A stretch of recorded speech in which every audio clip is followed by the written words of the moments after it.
Hello. Good afternoon, Timor-Leste.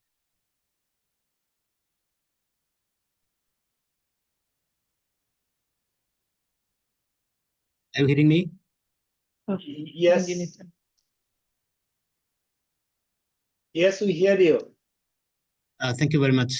Okay, how are you Thank you. doing, Ambassador? Good, thank you. Yes, I am. Yeah. Okay, no, Thank you very much. for joining. We'll be starting soon. We are just waiting for one of the two panel members to join. We're trying to reach out to them. So I think in terms of number of speakers, we are okay to start, but give us 1 or 2 minutes to start our session.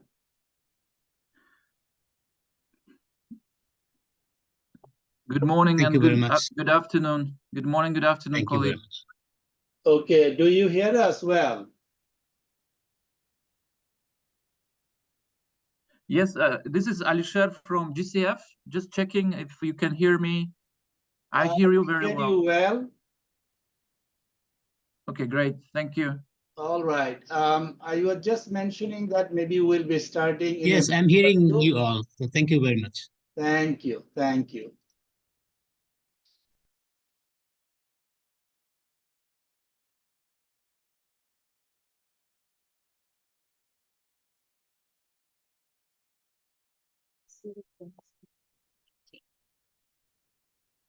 Okay. Good morning, everybody.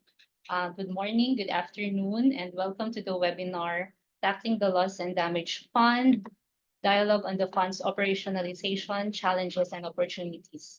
This is one of the 4 knowledge sessions under the APAN UNFCCC, RCC, and SPREP technical webinar series.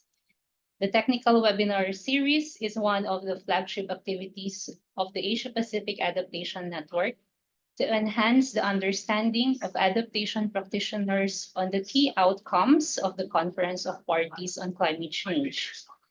Hosted by the UNEP Regional Office for Asia and the Pacific since 2009, APAN continues to serve as the foremost adaptation knowledge platform in Asia and the Pacific, which aims to equip adaptation practitioners in the region with the information, knowledge, and tools to design, implement, and monitor climate change adaptation measures, foster access to technologies and finance, and capacity building for integrating climate change adaptation into national development policies, strategies, and plans. APAN is the regional node of the UNEP Global Adaptation Network with the support of the Ministry of the Environment of the Government of Japan. To introduce the session, may I invite Mr. Baharul Alam. We call him Babu for short, and he is the Regional Coordinator, Climate Action of the UNEP Regional Office for Asia and the Pacific and Head of Secretariat of the Asia-Pacific Adaptation Network. Babu, the virtual floor is yours. Thank you. Thank you, Vanessa. Good day to you all. It's my great pleasure to introduce the objectives of our webinar today, as well as providing an overview of the session. Let me mention a couple of points about the Loss and Damage Fund. As many of you know, over the 2 years of the technical level discussions and dialogue under the the transitional committee set up during the COP26, and finally they adopted the decision on establishing the fund at COP28. As you know that as a part of the decision, they have set up the secretariat, they have set up the board, and we are very pleased to have the panel speaker who will be part of the secretariat as well as part of the board. And the World Bank will be basically working as an interim, the trustee of the fund for the 5 years. So you'll be hearing all the details about the fund and its arrangement. So if we look into the overall objectives of our session today, our aim is primarily to enhance the understanding of adaptation, the practitioners on the loss and damage fund and its operationalization issues. Also, what we'd like to gather today, the insight and expectation from the governments and the non-state actors regarding this operationalization of loss and damage fund, but also explore the policy requirement for operationalizing the fund at the national level. Also, it would be good to hear from the speakers and the participants what are the challenges and the potential solution for the effectively operationalizing the loss and damage fund. So we are expecting a lot of discussion, lot of ideas to come to this webinar, focusing on how best to operationalize this loss and damage fund, which will benefit the most vulnerable people and the countries.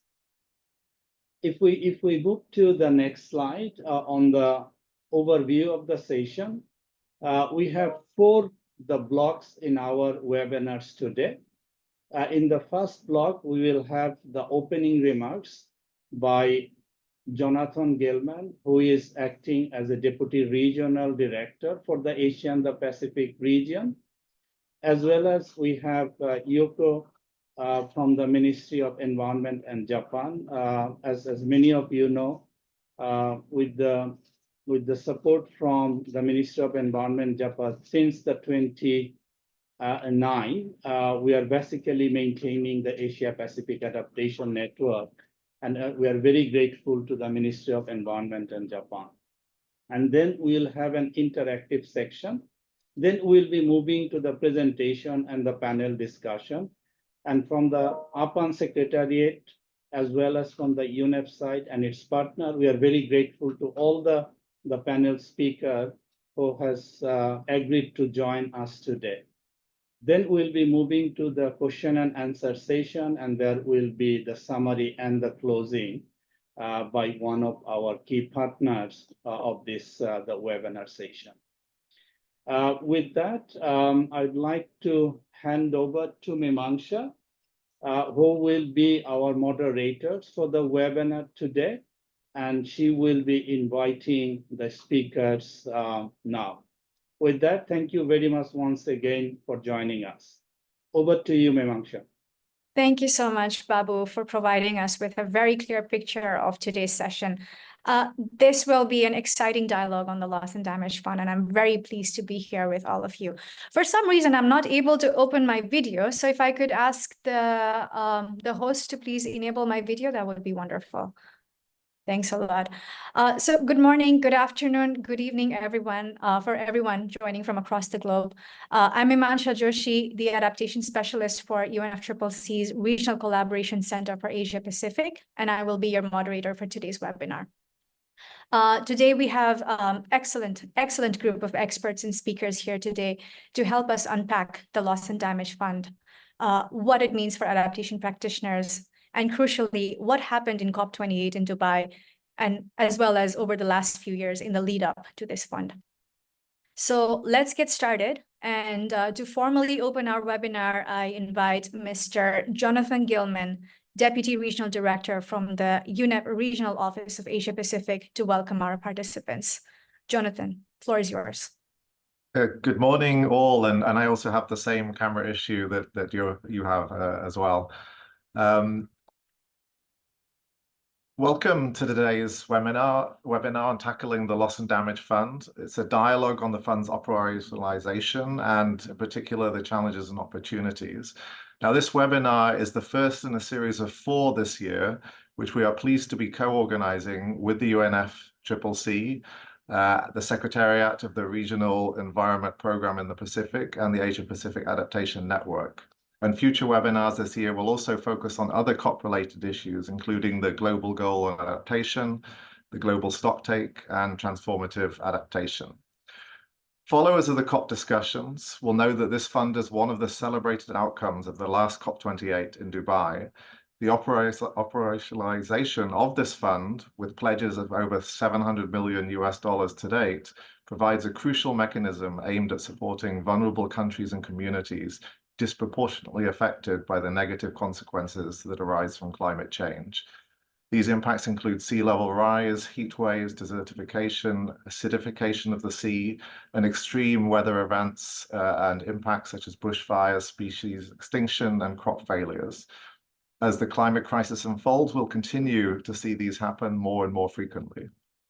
Many of our ecosystems have already reached the hard limits of adaptation, and we will see further losses in biodiversity, ecosystems, property, cultural heritage, and livelihoods. Countries are facing a future where communities will reach their limits to adapt, causing socioeconomic problems and human mobility challenges around mitigation and relocation. This is now a reality. Recent analysis in the Journal of Nature Communications has found that between 2000 and the year 2019, the world suffered at least 2.8 trillion in loss and damage from climate change, costing around $16 million an hour. These impacts are felt in particular among developing countries and small island developing states across our region, and the fund will provide much needed support in tackling these impacts. Looking ahead at COP29, UNEP will remain at the forefront of producing up-to-date, accurate science and knowledge and the impacts of climate change. UNEP supports countries to collect, process environmental data, and UNEP's landmark studies, such as the Emissions Gap Report and the Adaptation Gap Report, provide crucial information to policymakers around the world. In this context, UNEP has also recently established a new climate change division in our headquarters dedicated to driving action through science and research with the aim to ramp up support to countries. At the regional level, the Asia-Pacific Adaptation Network, or APAN, together with the Global Adaptation Network, is preparing to embark on a study to define a framework and metrics in assessing non-economic loss and damage, with a focus on ecosystem and biodiversity loss and human mobility. This is all in keeping with our commitment through APAN to mobilize knowledge on adaptation as well as on emerging issues. I encourage all participants today to actively engage in the discussions and share your insights and ask questions. Together, let us seize this opportunity to catalyze action and make meaningful strides towards addressing the urgent and complex challenges of loss and damage in the face of climate change. Thank you. Thank you so much, Jonathan, for that. Indeed, let us seize this opportunity today to catalyze action on loss and damage. With that said, let me now invite Ms. Yuko Yoshida, who is the Deputy Director of the Office of Environment of the Global Environment and Decarbonizing Innovation Research from the Ministry of Environment, Japan. Kindly deliver your opening remarks, Ms. Yuko. Over to you. Yeah, thank you very much. So good morning, everyone. On behalf of the Ministry of the Environment of the Government of Japan, I would like to express my heartfelt thanks to all of you for participating in this very important knowledge session on the Loss and Damage Fund. At the COP28 in Dubai, parties have taken a significant leap forward in advancing financing initiatives to address the losses and damages from the impacts of climate change. Countries committed a total of $700 million in pledges, including Japan's commitment of $10 million toward helping countries cope with changing climate. More than anywhere else, our region, the Asia Pacific, has been at the forefront of impacts. We ticked all the boxes on losses and damage due to extreme weather events. Our Pacific states are receiving the brunt of rising sea levels. On the other hand, Asian countries are living through a limbo of changing weather patterns with floods and droughts and strong typhoons. In 2021, the economic losses from drought, floods, and landslides in Asia alone is valued at $35.6 billion based on the World Meteorological Organization data. These affected nearly 50 million people on this continent.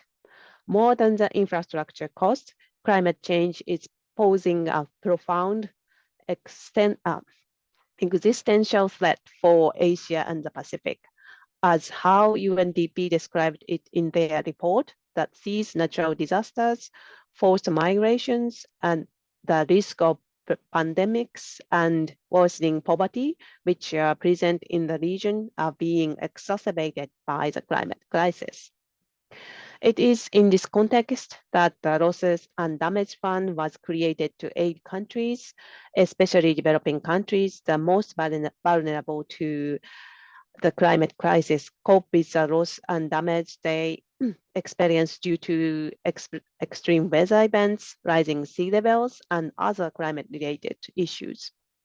Japan has been supporting and will continue to be supportive of adaptation initiatives with the aim of strengthening resilience of the Asia-Pacific region. This is reflected with the continued support the Ministry of the Environment has been supporting the Asia-Pacific Adaptation Network, APAN, as a leading adaptation knowledge mobilization platform, usually adaptation knowledge sessions and most notably the APAN Forum. To ensure science-based adaptation knowledge is available for the region, Japan has been also supporting the Asia-Pacific Climate Change Adaptation Information Platform, APPLAT, which is an online information platform supporting science-based decision-making across the Asia-Pacific.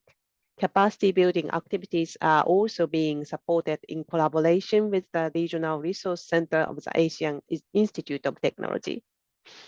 We hope that through this webinar, we will be able to provide our adaptation practitioners a concrete understanding of the Loss and Damage Fund and have informed next steps as we move closer to COP29 in Azerbaijan.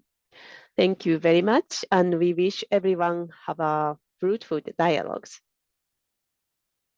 Thank you so much, Hugo, for that excellent overview on the climate impacts in Asia Pacific.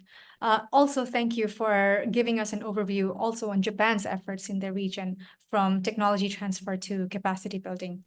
So everyone, please be informed that this webinar is a recorded webinar, and we invite all of you to use the Q&A function that's available in this webinar and pose some of your interesting questions in there, and we will be addressing them later. Okay, thank you for that slide. As we speak, we will now be going into this next segment where we will learn more from you. So we want to hear more from you and we want to know you better. So kindly use this QR code on the screen, or you can visit menti.com and use the code provided on the screen to access the Mentimeter. And we will ask you questions such as where you're from, which sector you're representing, how familiar you are with the Loss and Damage Fund, and what are your aspirations for the Loss and Damage Fund.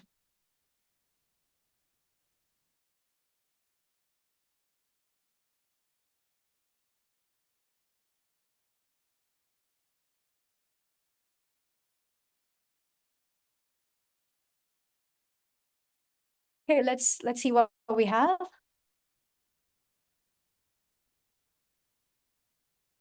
Okay, this is amazing. So we have participants mostly from Asia, it seems. Malaysia, Thailand, Philippines, from Pacific. Oh, USA too, nice. Vietnam, Nepal, Bangladesh, Vanuatu,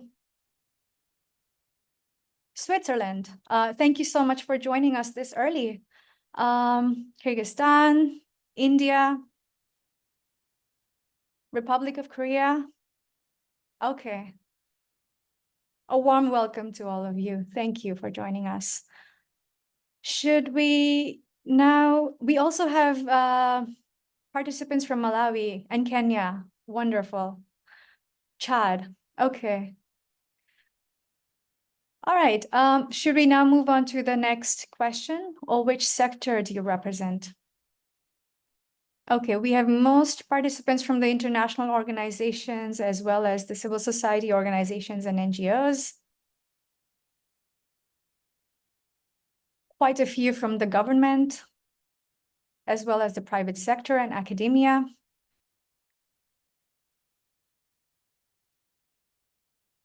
Okay, great. Thank you for being here.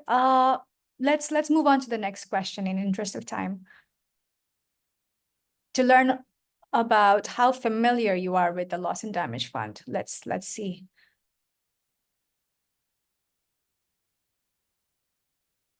Okay, I'm not sure how to read this graph, but it seems like this is somewhat familiar. I don't see the numbers changing.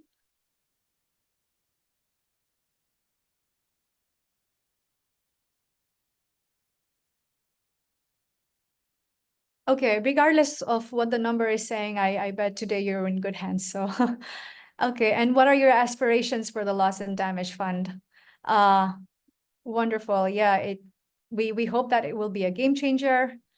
Some people are saying it's tricky. Some people are saying it's important to target the vulnerable countries. Absolutely.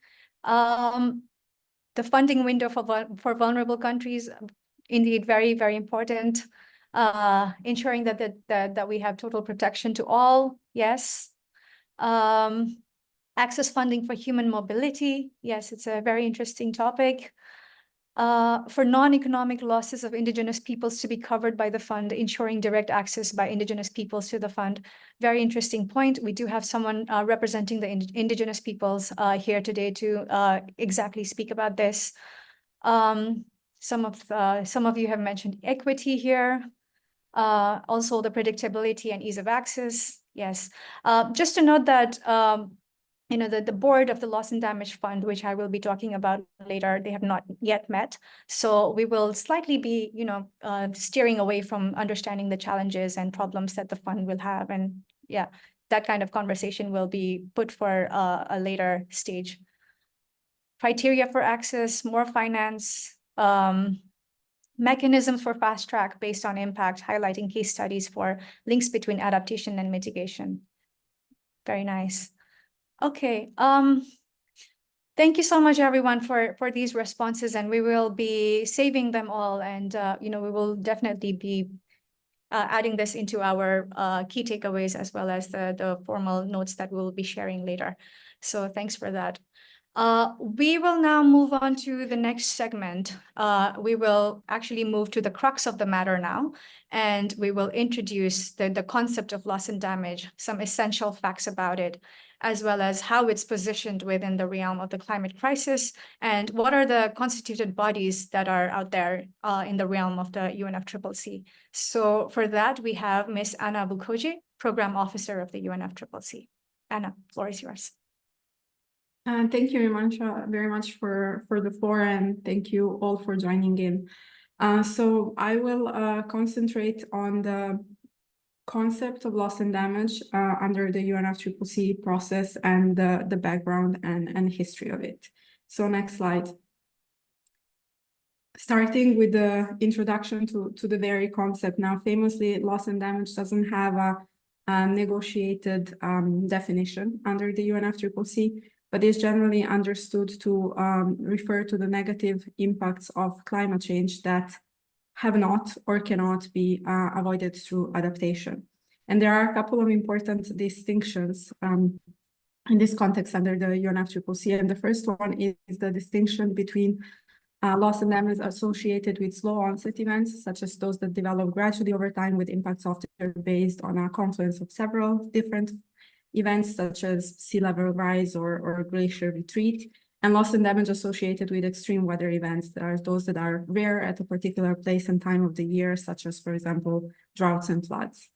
Another important distinction is that between economic losses, which are those that can be understood as the losses of resources, goods, and services that are commonly traded in markets and easy to quantify, such as losses of agricultural production or infrastructure losses, losses of income, and non-economic losses, which refer to a much broader range of losses that are not easily quantifiable in financial terms, such as, for example, the loss of life, but also some other things that were also mentioned in the responses that were given before, like the loss of indigenous knowledge, for example, the negative impacts on human mobility.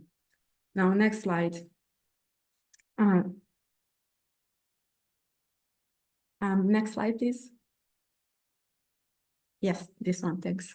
So this slide gives us kind of overview of those that are the main milestones under the UNFCCC process of loss and damage. And we start from quite early on, COP13, when loss and damage was for the first time part of a negotiated outcome as part of the Bali Action Plan.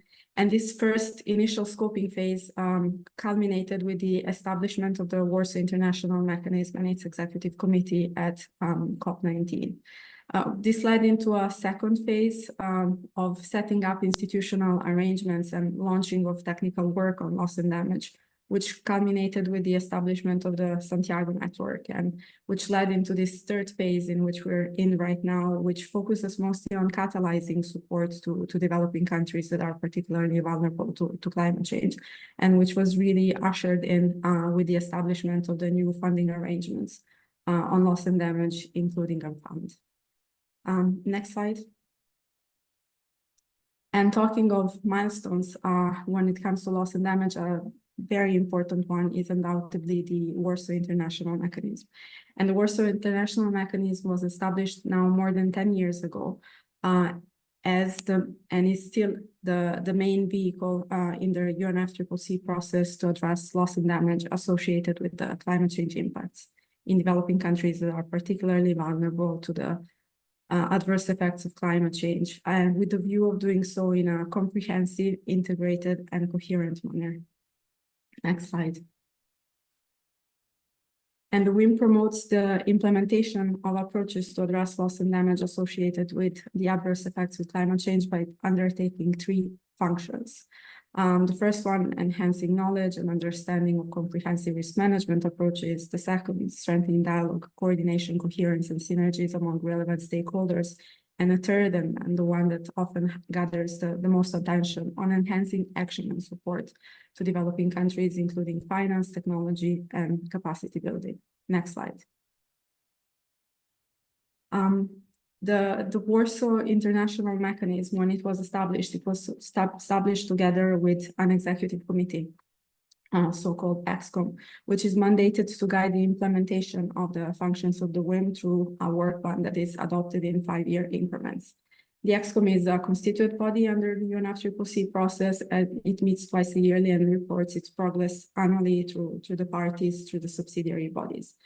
And right now, the EXCOM has quite a mature institutional arrangement whereby it has 5 expert groups that support the implementation of its work plan, and conversely also of the function of the WIM, with a focus on 5 specific work streams.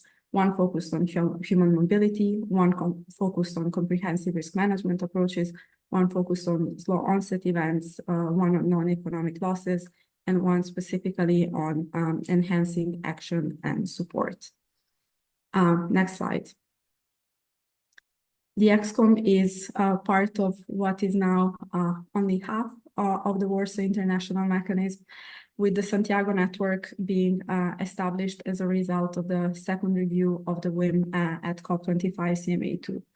And the Santiago Network was established with the express view of strengthening the implementation of the third function of the WIM, that's focusing on action and support. And the aim was really to catalyze technical assistance of relevant organization, bodies, networks, and experts for the implementation of approaches to avert, minimize, and address loss and damage at the local, national, and regional level.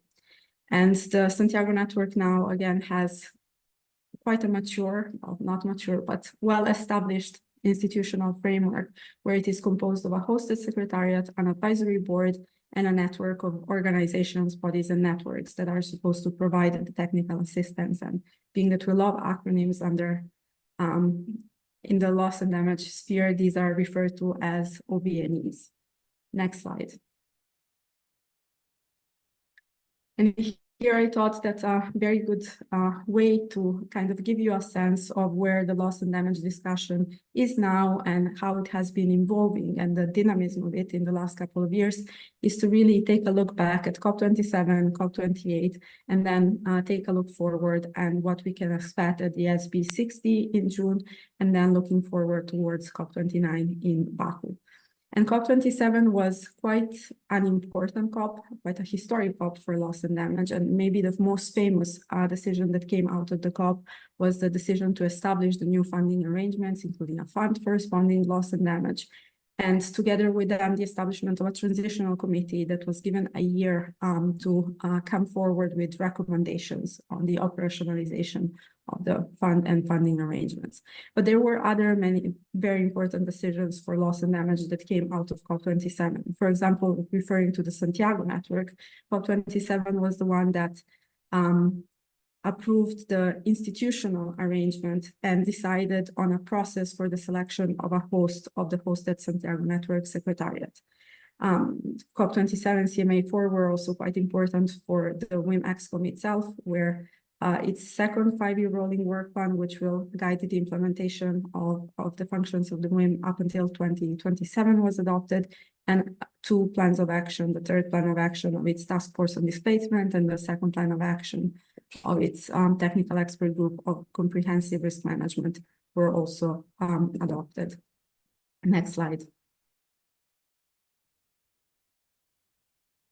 And these led quite nicely to a set of processes that then led on to the quite landmark decisions at COP28. As it was mentioned earlier, the work of the Transitional Committee allowed COP28 and CMA5 to adopt the governing instrument of the fund and endorsed also the recommendations of the Transitional Committee on funding arrangements, including a high-level dialogue that we will be having on loss and damage. COP28 and CMA4 also selected a host for the Santiago network, which is now hosted by a UNOPS and UNDRR consortium and a memorandum of understanding between parties and the host. When it comes to EXCOM related aspects, COP28 and CMA5 endorsed the EXCOM report, including the recommendations. But most importantly for the EXCOM was also given a specific mandate to prepare, building on the work of its expert groups, voluntary guidelines, enhancing the collection and management of data and information in the preparation of BTRs. Now, looking at where we are now, right now, this is actually quite a timely moment to speak about loss and damage because it has been very active weeks for the loss and damage. Last week, the 20th meeting of the Executive Committee took place, and the Executive Committee discussed a lot of what the outcomes of COP28 were, in the sense that the committee itself has been engaging quite actively on identifying entry points for collaboration with the advisory board of the Santiago network and other entities of the funding arrangement, as it was mandated by parties to do so. This week, the first meeting of the advisory board of the Santiago network is taking place, which will give us a stronger sense of where the advisory board of the Santiago network itself will be going, and they will be adopting many crucial decisions for the Santiago network itself, including where the seat of the Secretariat will be. But looking ahead at SB60, there will be 2 quite crucial moments. First of all, this is a year of the review for the Warsaw International Mechanism. This will be the 3rd review of the WIM and the first since the establishment of the Santiago network. The SPs will be tasked with approving the terms of reference for the review, which will guide how the review will be conducted at COP29 and CMA5. This will also be at the SPs the final Glasgow dialogue. The Glasgow dialogue, as Pablo mentioned at the beginning, can be arguably said to have led to this 2-year conversation, which resulted in the adoption of the governing instrument of the fund at COP28. And the 3rd and final one will be taking place at SB60. And at COP29, apart from the 3rd review of the WIM, we will for the first time have the joint report of the EXCOM and Santiago network being considered by parties. The first time, the report of the fund and the arrangements between COP, CMA, and the fund. But I'll leave it to Alisher to guide you a bit more in detail through more fund-related aspects of it. I hope this wasn't too long, but thank you very much for your attention. Thank you, Anna. No, it wasn't long. And thank you especially for joining us so early from Germany. It's really great that you've provided us with this overview, and this sort of gives this foundation before diving right into the fund. So it's great that you've set the stage here. Now I would like to hand the floor to Mr. Alisher Mamadzanov, who is also joining us very early. And he's from Multilateral Governance Manager of the Green Climate Fund, which is a co-focal point along with UNFCCC and UNDP to the Interim Secretariat of the Loss and Damage Fund. So I invite you, Alisher, to give us an overview of the fund based on the adopted decision at COP28. Alisher, over to you. Many thanks, Mimansha, and good morning, good afternoon, colleagues. It's a pleasure to speak to you today about the operationalization of the fund, and on behalf of the Interim Secretariat of the fund for responding to loss and damage. We heard a lot already today about the scope of the fund and objectives. Therefore, I will not repeat those parts. And in the short time which is allocated for me, and for my intervention, I will focus indeed on the operationalization part, as emanates from the decision, COP and CMA decision, which was adopted in Dubai. And also, I would like to give some timelines associated with the operationalization, again, as they stem from the decision adopted at COP in Dubai. So first of all, please let me start by providing some information about the Interim Secretariat. So in line with the decision on the operationalization of the fund, COP and CMA requested UNFCCC and GCF secretariats and invited UNDP to form a joint interim secretariat for the fund to provide support, including administrative support to the board, and during this transitional period. I would like to underline that this is only for the transitional period and this initial stage of the operationalization. So in line with that decision, the three organizations have formed that secretariat at the end of January. And since then, we were undertaking some initial steps to support the nominated board members and alternative board members, specifically also in preparing for the first board meeting. This included conducting briefing sessions for nominated board members and alternate board members. We also, of course, have established modalities of work within the Interim Secretariat. We hold our regular meetings. We also hold regular meetings with the World Bank colleagues, especially on relevant items from the decision that have a relation to the World Bank. Specifically in this regard, and also because this informs the timeline that we're talking about. As you know, the decision in the decision, COP and CMA set a number of conditions for the World Bank for the establishment of the Secretariat for the fund within the World Bank, and also for establishing what is called a Financial Intermediary Fund, FIF, within the bank for the fund. So there are some deadlines associated with that. So in terms of conditions set forward by COP and CMA, the World Bank will need to respond if they will be able to meet the conditions by June.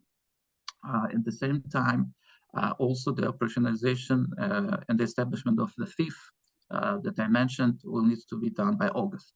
So these are some of the important timelines.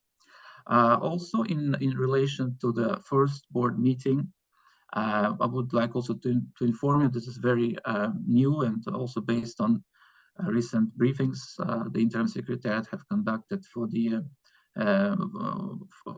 board and alternate board members and consultations that were held.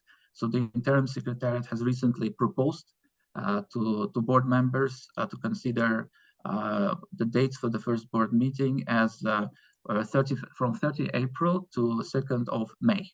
So this is the proposal from the Interim Secretariat. when potentially the first board meeting can take place. So this is the timeline, which is very important. Of course, needless to say, the board has a lot on its plate this year to work on the operationalization of the fund. This concerns organizational matters, institutional matters, and also operational matters. And the board, of course, will also adopt its work plan for the year, which is expected to be at the first board meeting, and will also guide the interim secretariat on the support which is needed, specifically on the preparation of background documents to inform deliberations of the fund on all these important matters. I would like just to mention a few of them, just to have an idea what kind of tasks the board has in front of it.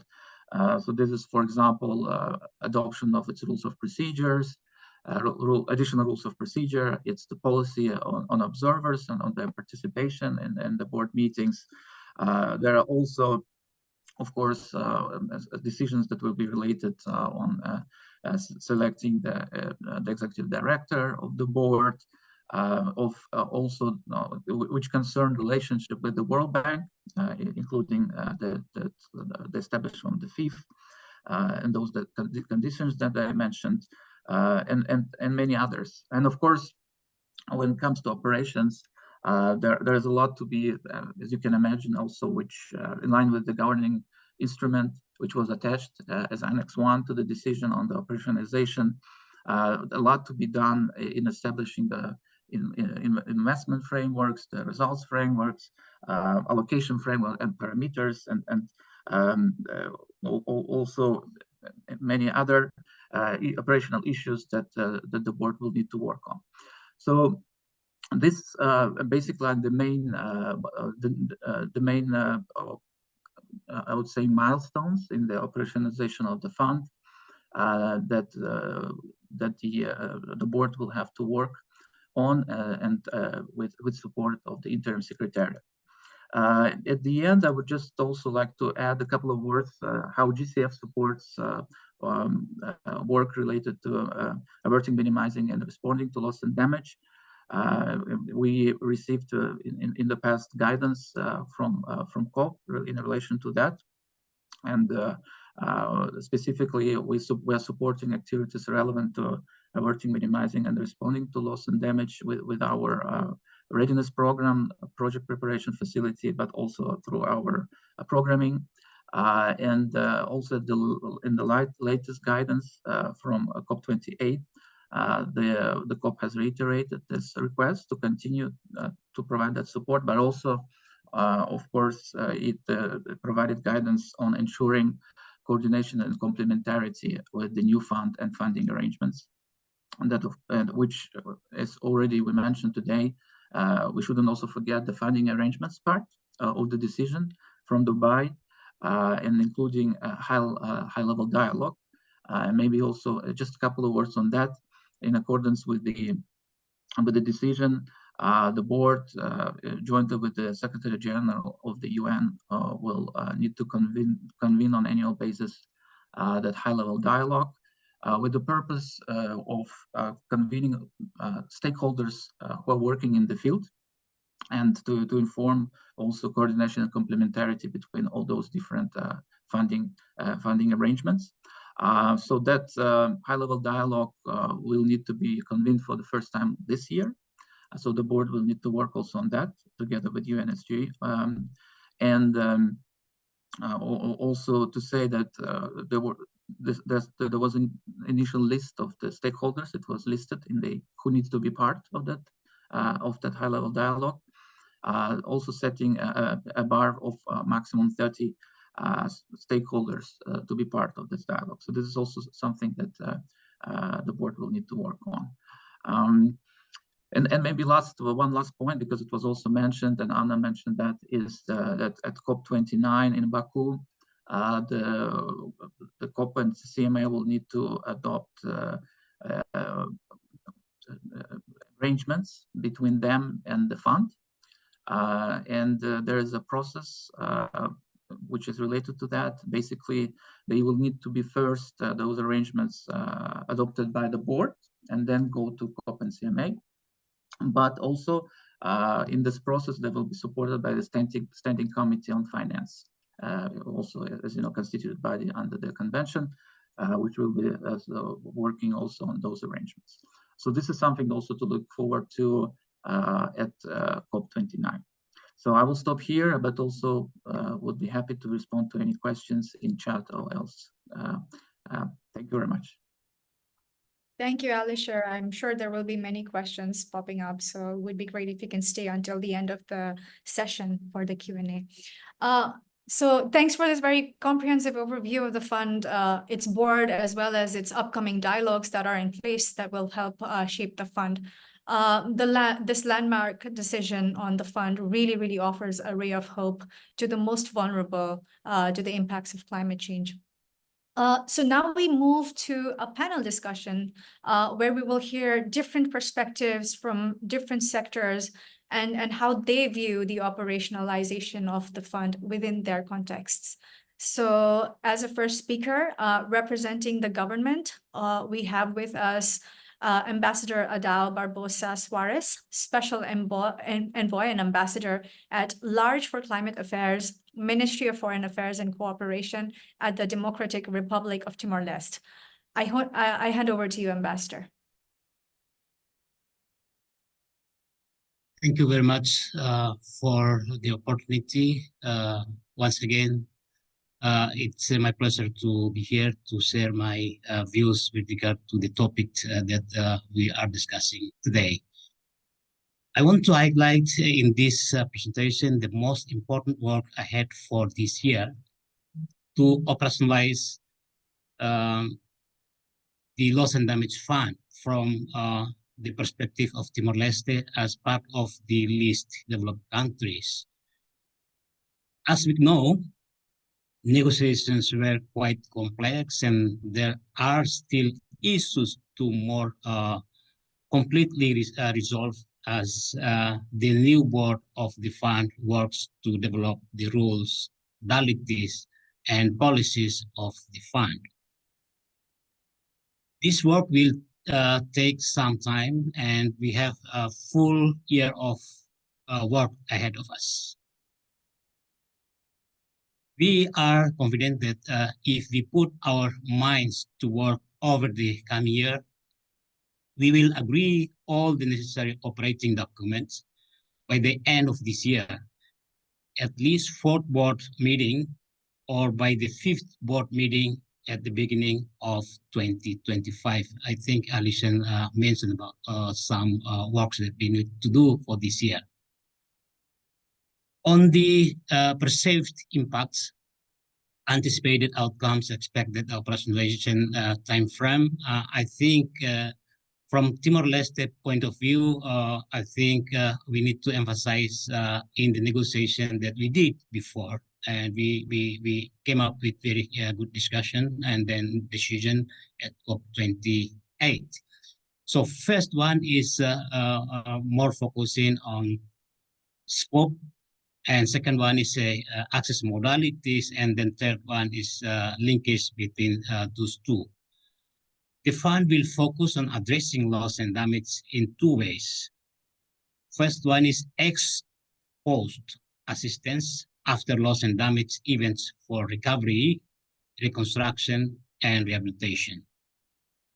Support to addressing ongoing slow onset events in our countries like Timor-Leste, including desertification, glacial loss, and for agriculture, and also water, and etc.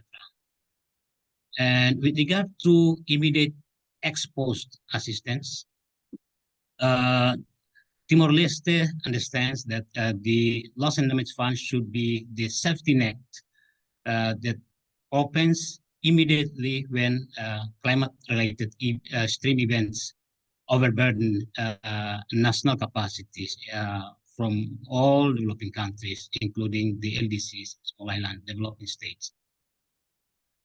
With regard to slow onset events, however, longer-term rehabilitation and reconstruction from extreme events and resettlement Timor-Leste as part of the LDCs. We need to propose for having programmatic approaches to address those impacts.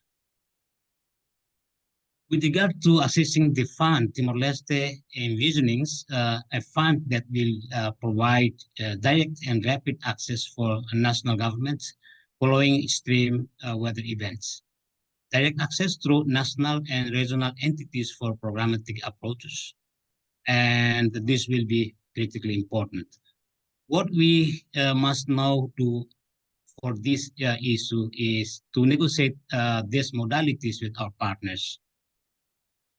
We expect our negotiating partners to want to emphasize modalities for the next ex-ante provision of support, such as for resilience building, prearranged finance and insurance, which has been their position throughout the negotiation processes on the fund, rather than ex post and ongoing assistance, which was agreed at COP27. I think that's the scope of the work. So this work of refining the scope and developing access modalities for the fund is not by any means concluded. So it means we need to have enough time and space to negotiate with our partners. For us, ex post and ongoing were the critical scope for the decision when we established the fund. On the operational modalities, there are a large number of operational documents to negotiate. For Timor-Leste, some of the most important are access and delivery modalities that I mentioned before, including for direct access via direct budget support through national governments, access to small grants that I mentioned before, and rapid disbursement modalities will be critically important for countries like Timor-Leste. A policy for grant-based versus loan-based funding.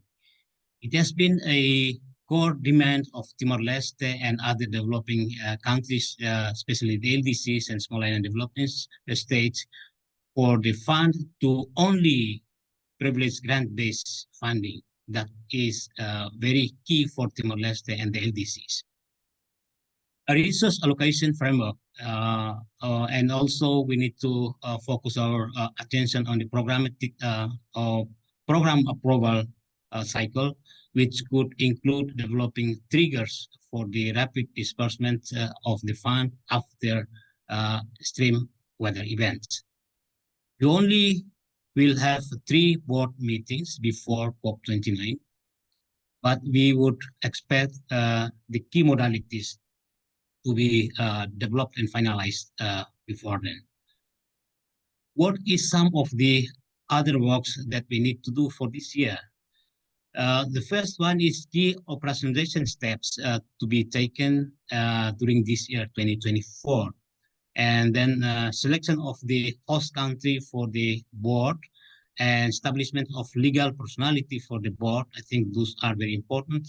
Selection and appointment of the executive director, and confirmation from the World Bank that is willing and able to meet the conditions that were given, especially 11 conditions. Establishment of the Secretariat and establishment of the high-level dialogue. I think Alison also mentioned about this. Board approval of arrangement with COP and CMA. And also the last one for this issue is confirmation by the COP and CMA of arrangement with the board. In terms of board governance, election of co-chairs from also developing, rules of, and procedures of internal board issues, work plan of the board, that will be also very important, and the participation of observers and also mechanism for engagement with stakeholders will be also critically important.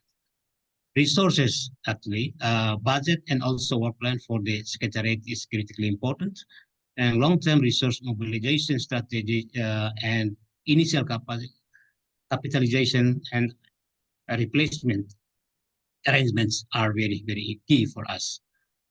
On timeline of the work for this year. The first board meeting will be in April. That will be useful to approve work plan, including dates and issues for 2024 board meetings. And second meeting, it might be in July somehow. That will be beginning of the discussion on the some issues. First one is a program approval cycle, including indicators and triggers-based approach. Second one is access modalities, and the third one is resource allocation framework and parameters. And then last one is policy on financing instrument and modalities. The third meeting in September somehow could conclude discussion on the issues I just described above. Discussion long-term resource mobilization strategy and also replenishment arrangement will be also critical. On the policy and capacity building requirement for operationalizing the fund in my country actually, and also other countries. The first one is a national policy on national institutional channel to receive loss and damage fund. For example, at the moment, Timor-Leste has an emergency fund under the Office of the Prime Minister, or we also have another option, a national social protection fund under the National Directorate for Climate Change. That will be also options. But let us given enough time to the government, especially my country, to define their channel, proper channel to get financial support from the board or from this fund. And then the second one is on trigger points and also defining ways to communicate loss and damage issues to the board and also the secretariat.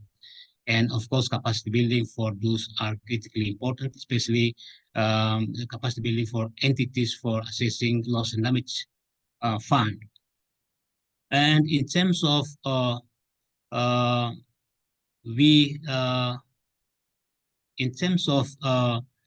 another documents that we need to we need to use for operationalize this fund, we know that we will still need to develop the institutions at the national level to be able to identify loss and damage needs, because if we don't have enough data, that will be very difficult to get access to the fund, and of course assess the fund itself. So some of the work can go in the parallel for this year's discussion.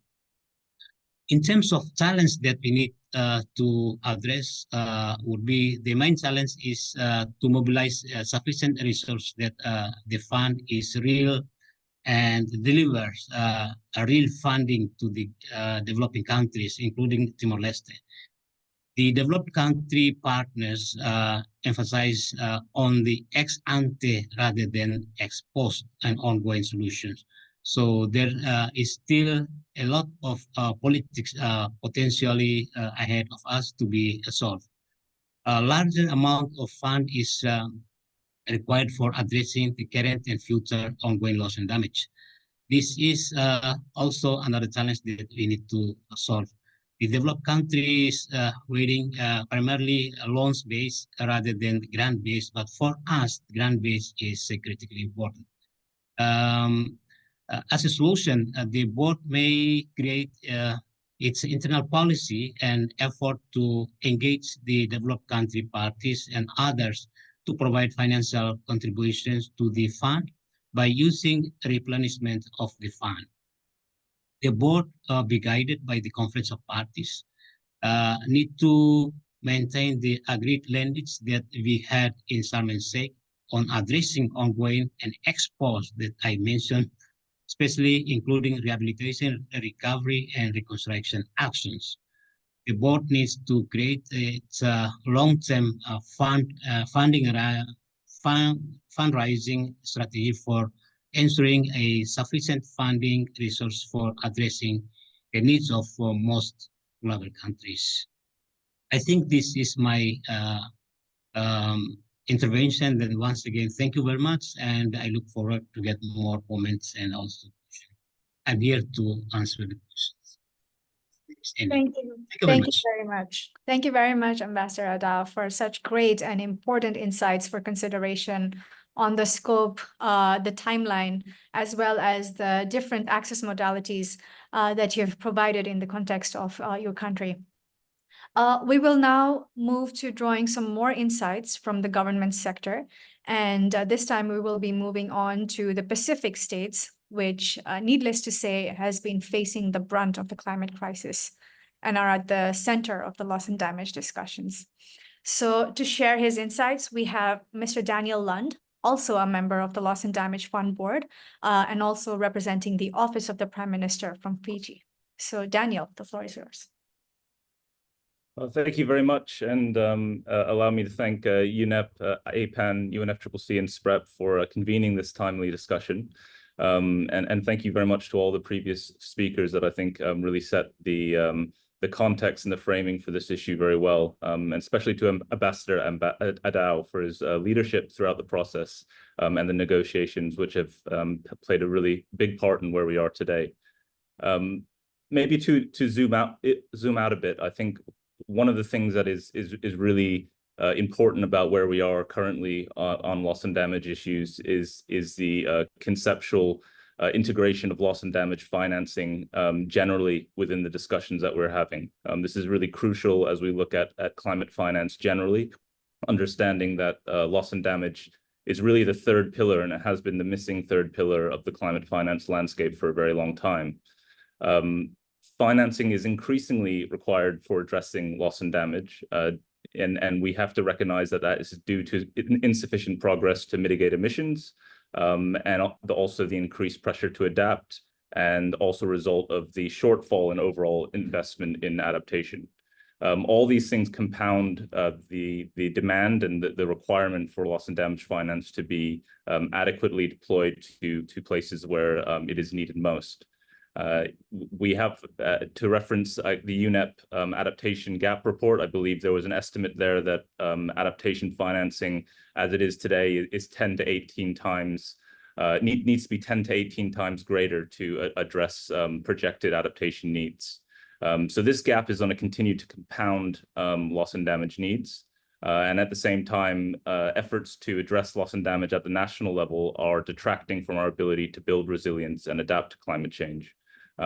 We are seeing often this sort of difficult trade-off where funding is going towards dealing with the aftermath of events or dealing with the vulnerable aspects of the population. And this is going into sort of short-term assistance to keep people on their feet, but it's not going into the long-term investment to build resilience. So one important concept that I'd like to convey is that in order to build resilience, we need to be able to manage this loss and damage burden, as it will detract from the public finance available, climate finance available to deal with climate change on a longer term time frame. So that's really quite important that it is catalytic going both ways. The more adaptation financing is available, the more loss and damage financing is available, the more opportunity there is to also work backwards towards some of those mitigation priorities. As in many countries facing extreme loss and damage, mitigation priorities often have to be sacrificed for the immediate risks that people are facing. So the Loss and Damage Fund in our minds is really here to help alleviate some of that pressure, while also acting as a tool for increasing the capacity of national systems and governments to plan for and deal with long-term loss and damage scenarios. And I think as Ambassador Adao had mentioned, a really important part of this is looking at the way in which the funds would flow from the fund to the actual end users. One of the reasons why throughout the transitional committee process and through many of the submissions made from SIDS, a huge emphasis was on direct access, is really to do with the sensitivity of loss and damage issues. We need to see the lion's share of financing reaching end users. It is much harder to justify management fees from third parties and difficult and sort of expensive overheads when that funding would detract from the number of beneficiaries.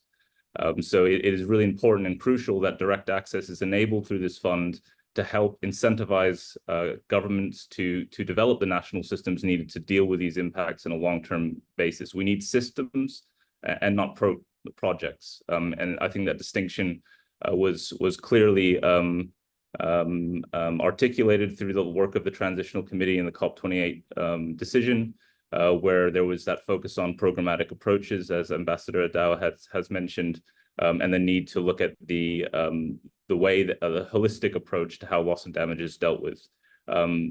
Of course, there will be multiple modalities that are required. There's been discussion of the need to ensure that there is rapid responsive financing, and that is very much needed. We need to calibrate that with existing disaster risk financing, other forms of humanitarian aid. And at the same time, we also need to look at programmatic long-term national approaches where national systems can be adapted to deal with loss and damage, which is more or less locked in some forms. We know, given current climate projections, climate inertia, that even if emissions were reduced to zero today, much of the loss and damage and severity of impacts is in our future. It's much more. If there's anything we're sure about, it's those impacts. What's not sure is exactly how we'll deal with them.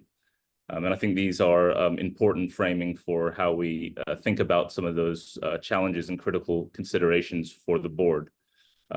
Saying that, I think a real challenge for the board is the scale of the issue. And I think Ambassador Adao had also said about the importance of defining the scope further. The decision gives us a good footing to begin those conversations, to take those decisions and progress those concepts. But there is a lot that needs to be done to move from the political decision, the governing instrument, into the actual operational procedures for how the fund will engage with parties and make decisions on disbursement. The scale of financing available is also a challenge. Anyone involved with the management of funds or looking at linking a fund to a particular issue knows that the size of the fund is really important when it comes to design.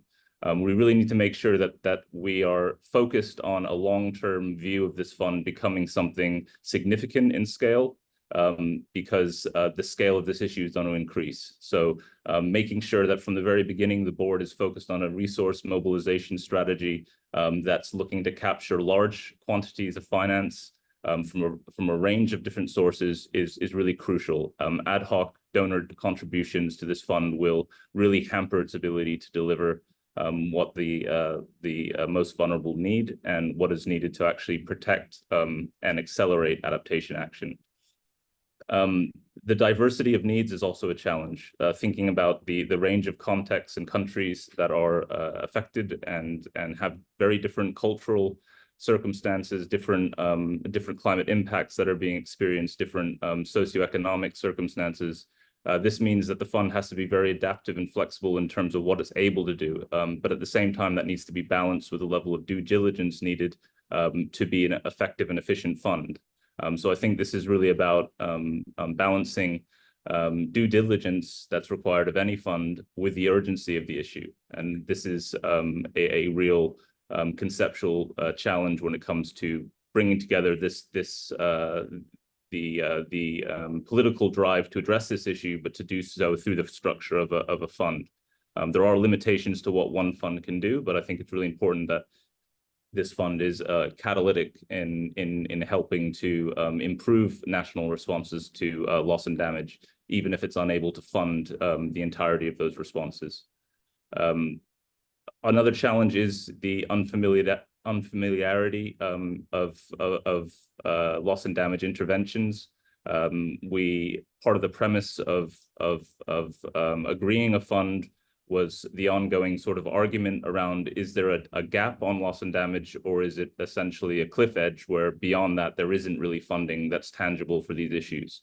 I think we agreed that there is some forms of loss and damage finance that are available through insurance, through different contingent loan agreements or grants, humanitarian assistance. But there are issues that are largely unaddressed through international financing mechanisms. When we look at loss of land, loss of biodiversity, loss of cultural practices, these are issues that have high importance, economic importance, but aren't easily translated into a value that is given on a market.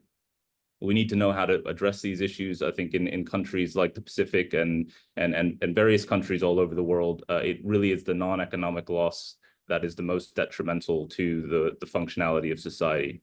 losing your elements of your environment that have been functional for a long time and defined cultures, defined the way that societies and the economy itself has grown over time, is a hugely disruptive scenario to face. And though it's so important, it is also difficult to turn into economic concepts.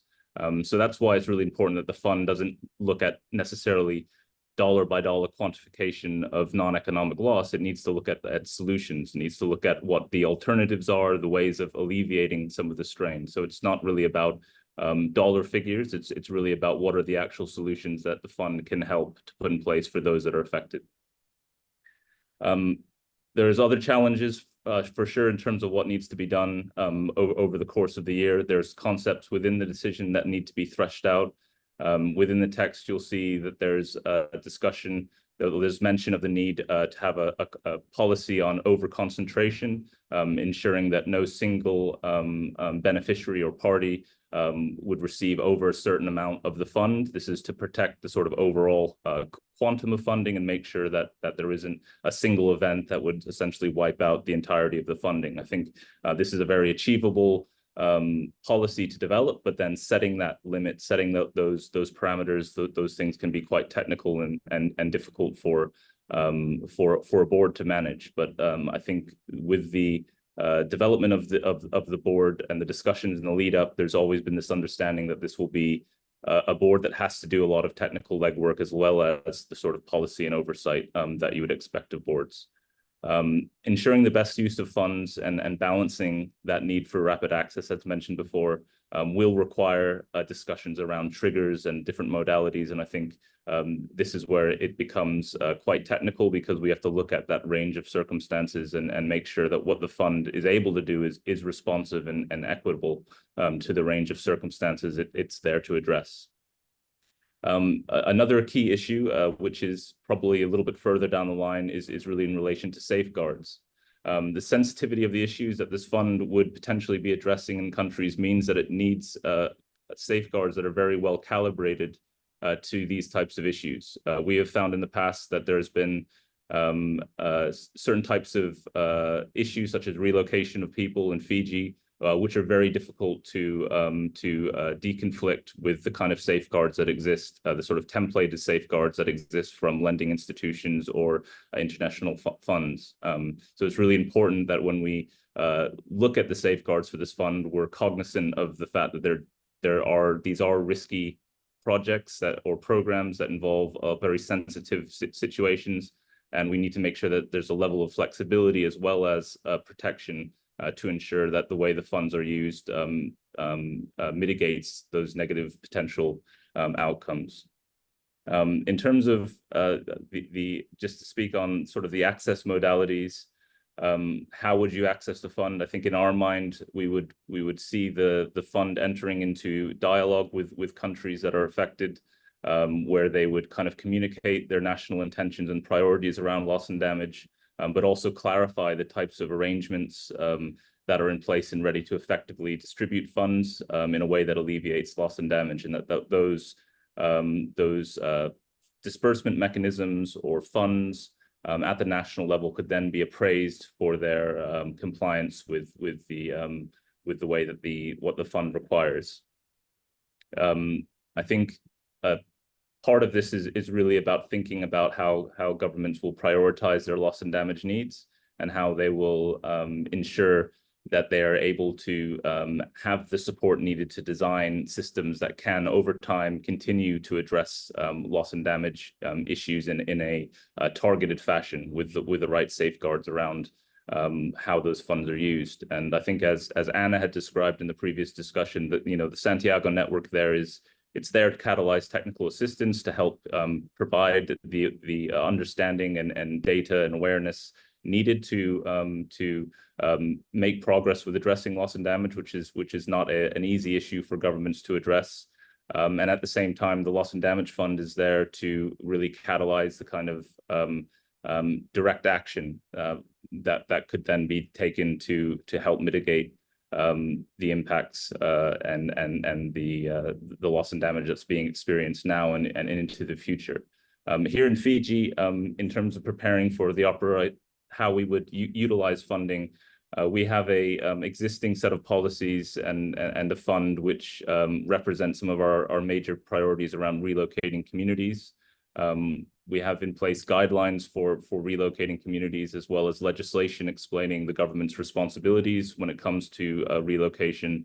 A task force that's involved with assessing the needs of communities and looking at the different options for relocation, and a trust fund that has specific guidelines around how funds are used. And this trust fund, if you were to put $1 into the trust fund, you wouldn't be able to get it out for love or money unless it's going towards relocation. And I think this is sort of an example of something that's very targeted. If funding was to flow through the Loss and Damage Fund into the Fiji's Climate Relocation Fund, it would have a very clear outcome in terms of what it was supporting. But that would be just one of our loss and damage priorities. Looking down the line, there's many other things that countries could be doing, looking at state subsidized parametric insurance, looking at retrofitting disaster funds so that they have sort of a social protection mechanism that can be deployed, and thinking about the different types of national responses that are very aligned to the context, that can take the best use of these funds and implement the funds in a very effective and efficient way. So I think that's really our vision, is to see national systems sort of incentivized and built around the ability to access consistent, reliable funding from this fund, but at the same time having quite a bit of protection around ensuring that those systems exist, and that would mean that not necessarily every system would be supported on an ongoing basis by the Loss and Damage Fund, but once you have those systems, you are able to blend finance into how they're supported. So, for instance, our relocation trust fund could benefit from the Loss and Damage Fund, but we already have a levy that tries to bring some income to the trust fund, and there's also the potential for donors to directly contribute to it. So this shows that it doesn't necessarily exclude other sources, so that there can be multiple sources, both putting into the Loss and Damage Fund and putting into national level funds. And I think it's through this sort of arrangement that there's more potential to be successful in addressing and dealing with some of these very difficult issues. But I'll leave it there. Thank you. Thank you so much, Dan. What an insightful intervention. I resonate with what you mentioned about what's sure of is the impacts as we face the climate challenge, but what's not sure is how we will deal with them. And I'm also particularly impressed learning about how Fiji has gone into that space of creating the standard operating procedures as well as guidelines for relocation and retreat in the case of slow onset events. And as you also mentioned about the importance of non-economic elements, I believe that this is now a perfect segue for our next speaker, who will be touching a little bit on this. So, ladies and gentlemen, as the governments have shared their insights about the Loss and Damage Fund, identifying challenges, opportunities, the modalities, solutions within the lens of policy as well as capacity building, it's also important to look at this with a sectoral lens. Particularly within the context of the indigenous peoples and culture preservation, which we now know is really threatened by the impacts of climate change and is also causing problems such as relocation and displacement. So to touch on this a little bit, we have with us Ms. Grace Balawag, the program coordinator of the Indigenous Peoples International Center for Policy Research and Education from the Philippines. Grace, the floor is yours. Yes, thank you very much for that. And thank you very much for our earlier speakers who have put the context in understanding this loss and damage, the operationalization of this loss and damage fund. Of course, I thank very much the Asia Pacific Adaptation Network, and as well as the UNEP and the Pacific Regional Environment Program for facilitating this dialogue, for us to understand really the potentials of the Loss and Damage Fund, and as well as the necessary actions that we should collectively propose to have a more meaningful benefit and impact for the most vulnerable region and countries of Asia Pacific. I would just like to also put in context the specific situation in the Asia Pacific region, wherein we know that 70% of the global population are based in Asia Pacific, and the most susceptible population to climate change adverse impacts, such as sea level rise, typhoons, earthquakes, and causing destructions to our diverse ecosystems and nature-based sources of livelihoods. In addition, I would like to emphasize that Asia Pacific is also home for almost 2/3 of the world's indigenous population, with more than 300 million indigenous peoples within the region. So we know that these vulnerable populations are facing these adverse impacts of climate change, and at the same time experience marginalization and systemic discrimination and development injustices. But despite these, indigenous peoples continue their role as stewards to the remaining biodiversity resources and within our territories and ancestral domains. And we continue to contribute to the solutions to the multiple crises through our more sustainable lifeways, our knowledge systems, and customary governance, and continue to protect our resources.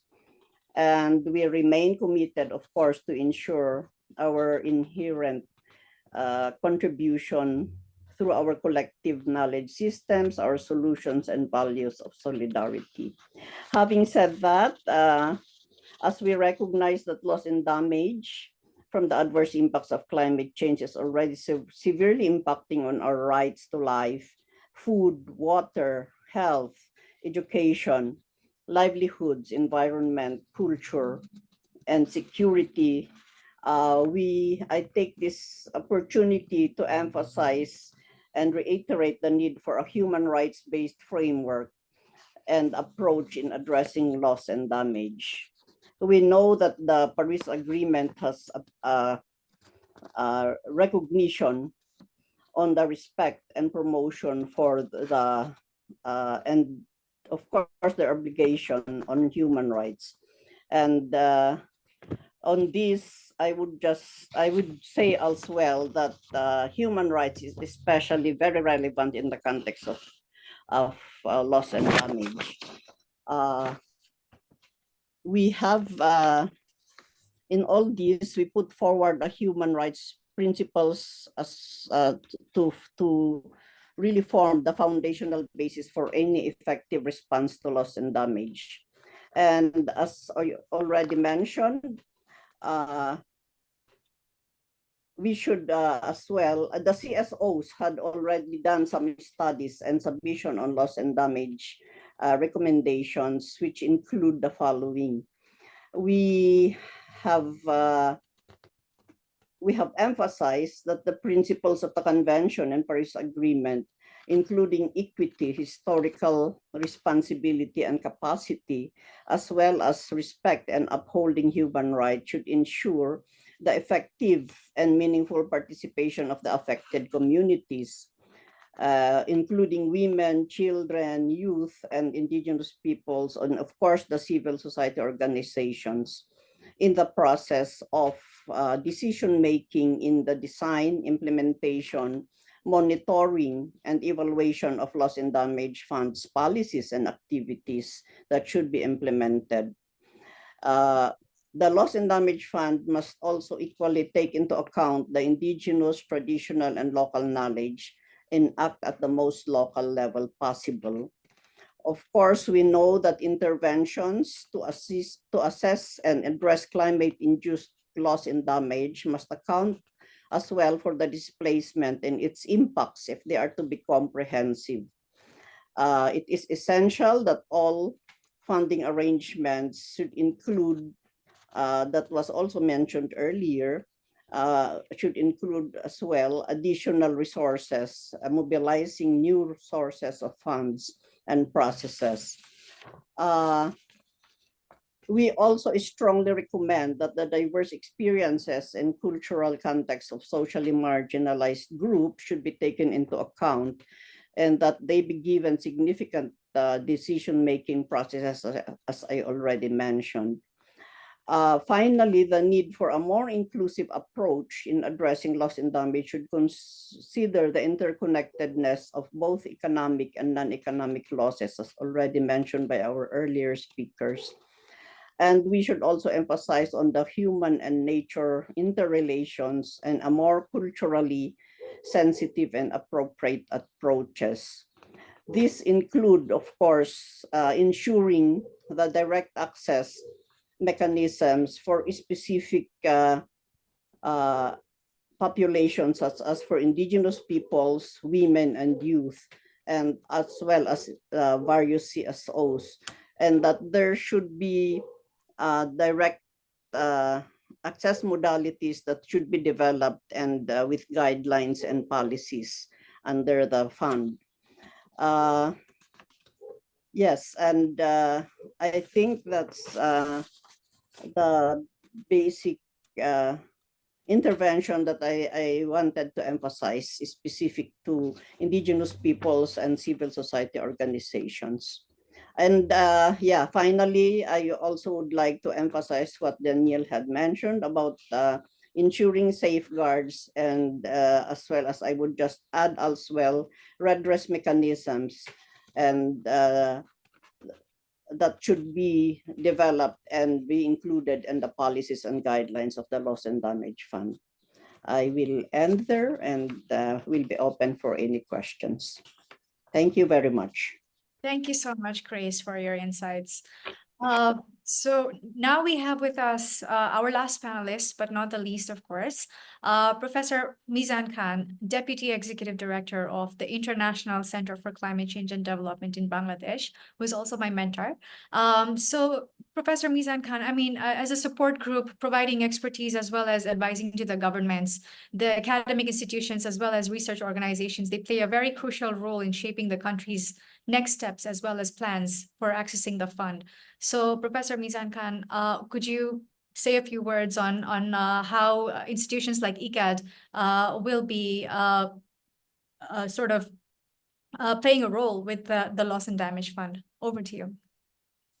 Yeah, thank you, Mimangsha. I'm so sorry that I couldn't join at the beginning because our connection was off, so I didn't have access to the Wi-Fi. But at least I could join at this moment. Yeah, I got to hear Ambassador Adao and Daniel from Fiji, and so they have elaborated their national initiatives on loss and damage. In Bangladesh, you know, Professor Selimul Haq, my guide, mentor, and one and only boss, was loss and damage his passion. Yeah, so he actively promoted both nationally and globally the loss and damage agenda. And you all know that Bangladesh government is very, very sensitive about addressing climate change because of our experiential learning, because of our geographical location. We are a very disaster-prone country with so huge population density. So Bangladesh government has got adaptation plan submitted to the UNFCCC Secretariat. We have got the updated NDC also, which has got also a very strong adaptation component.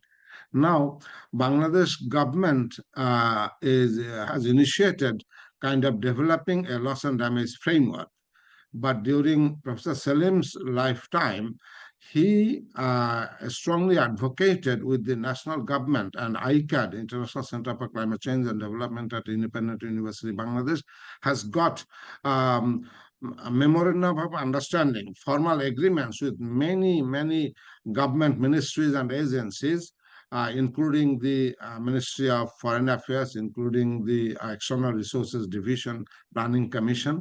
And for the last few years, Bangladesh government has, under the Public-Private Partnership Office of the Prime Minister, there was an attempt to initiate a national level loss and damage fund. And Professor Selim served as kind of key advisor. Then for some time it fizzled off. And now it is again on track to devise a kind of national level loss and damage framework. And in that framework, we are advocating that out of domestically sourced money, we have the Green and Climate Change Trust Fund, and 34% of that money is kept on interest-bearing accounts. And Professor Salim has been advocated that out of that money, we can start the national loss and damage mechanism. Now, the challenge is we need to kind of have a very science-based methodology of addressing loss and damage. This is a global initiative, global need that we are ready to work. ICAD is ready to work with other think tanks globally, how we can devise a practicable loss and damage assessment mechanism, because we need to, there are ballpark figures of the global loss and damages that the world community face, but scientifically we need to establish the extent of loss and damage that each year we are facing as enhanced in terms of enhanced amount.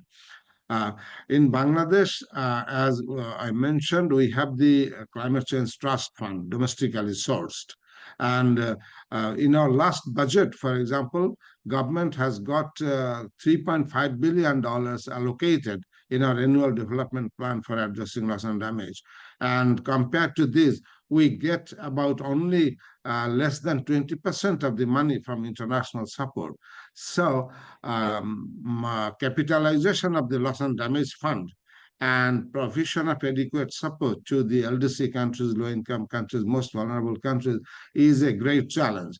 But I'm afraid that internationally sourced support may not be adequate at all based on our records of experiences of other funds.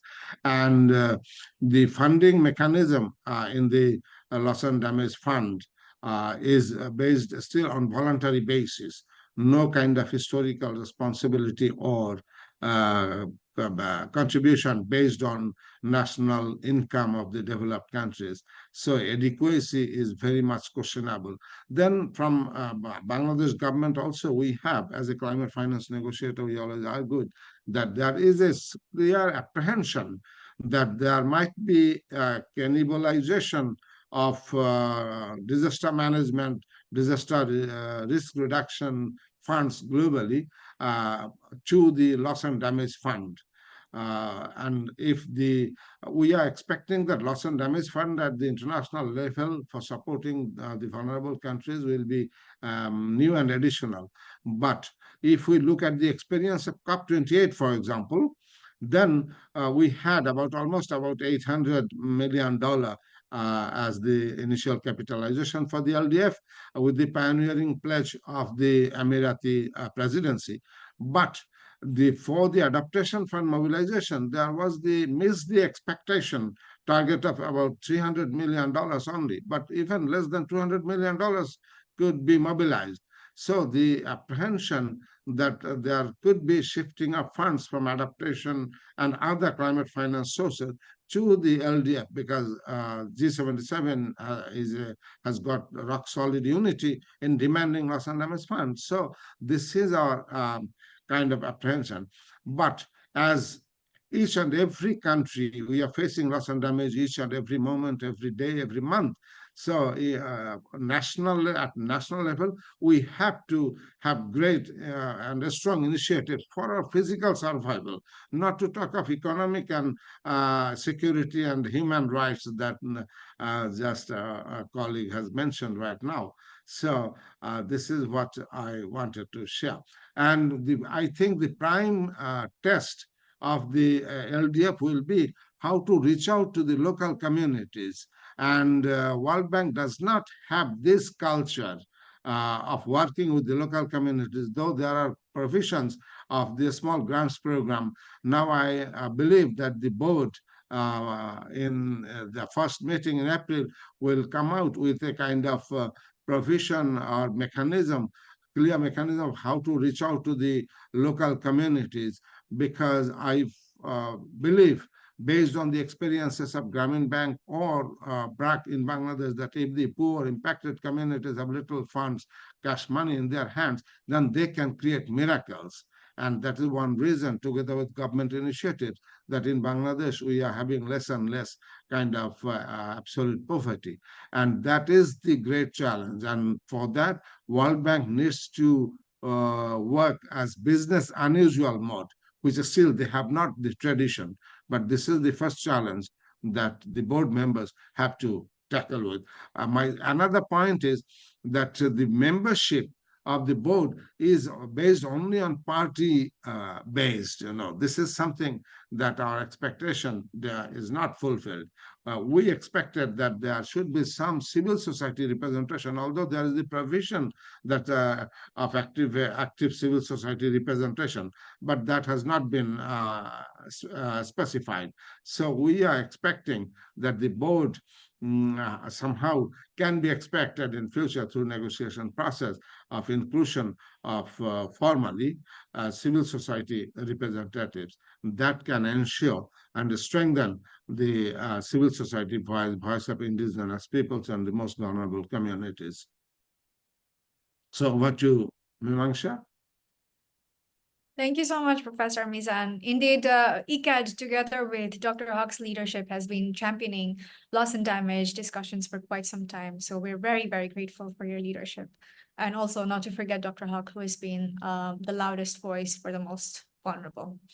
What a wonderful discussion. I hope that I've seen that most of you have shared your questions on the chat box, and because we do not have so much time, I will only be focusing on 2 to 3 questions as I read from the chat box, and I will channel these questions to some of our panelists here. So the first question I see is regarding how the Loss and Damage Fund can support capacity building to address slow onset events caused by economic activities, and whether or not there is a framework in place to tackle issues such as chemical pollution, and how it can be used to prevent future such kind of pollution and other intensive interventions as well. So I think this question can be directed to Alisher. So Alisher, do I have you? And would you mind answering this question for us?